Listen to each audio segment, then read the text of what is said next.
Hello বন্ধুরা, welcome back to my রিনা মণ্ডল চ্যানেলে সবাইকে স্বাগতম। আশা করি তোমরা সবাই ভালো আছো আর তোমাদের ভালোবাসা আমি অনেকটাই ভালো আছি। যাই হোক বন্ধুরা, সকাল সকাল ছোট্ট একটি ব্লগ নিয়ে তোমাদের সামনে হাজির হলাম।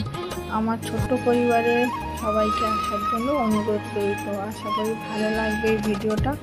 আগের দিনের মধ্যে খুব সুন্দর, প্রথম থেকে শেষ পর্যন্ত ভিডিওটা দেখার জন্য অনুরোধ রইল। আশা করি ভালো লাগবে ভিডিওটা।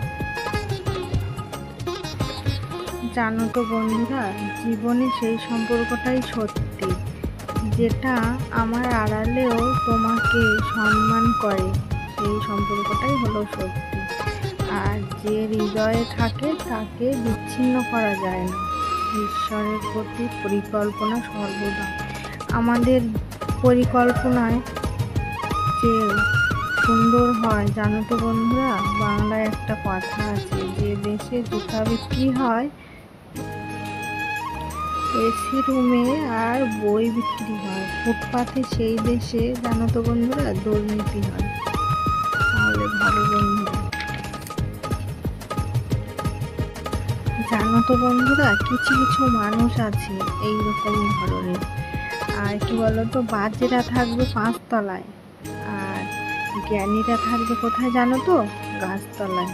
জানো তো বন্ধুরা, সম্পর্কের মানে কি, যে সত্যিই তোমাকে ভালোবাসে সে যে সম্পর্ক থেকেই হোক না কেন, সম্পর্কটা এমন হওয়া উচিত যে আমি বলি তুমি শুনবে, এটা হলো ভালো সম্পর্ক।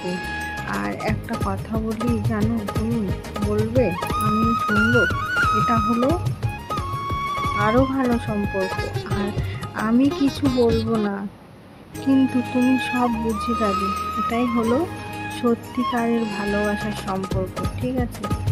আর 1000 বার ডাকলেও যিনি বিরক্ত হন না বরং খুশি হন, তিনি হলেন কে জানো তো বন্ধুরা, ঈশ্বর। ঈশ্বরকে যতবার ডাকবে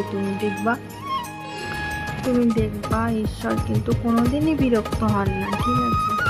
আর মানুষকে ডাকবে, একবারের জায়গায় 2 বার ডাকবে, বিরক্ত হয়েছে চেঁচিয়ে বলবে কি হয়েছে, এতবার ডাক দিচ্ছে। তুমি ঈশ্বরকে ডাকো, ঈশ্বর কোনোদিনই বলবে না কেন বারবার আমাকে ডাকছো।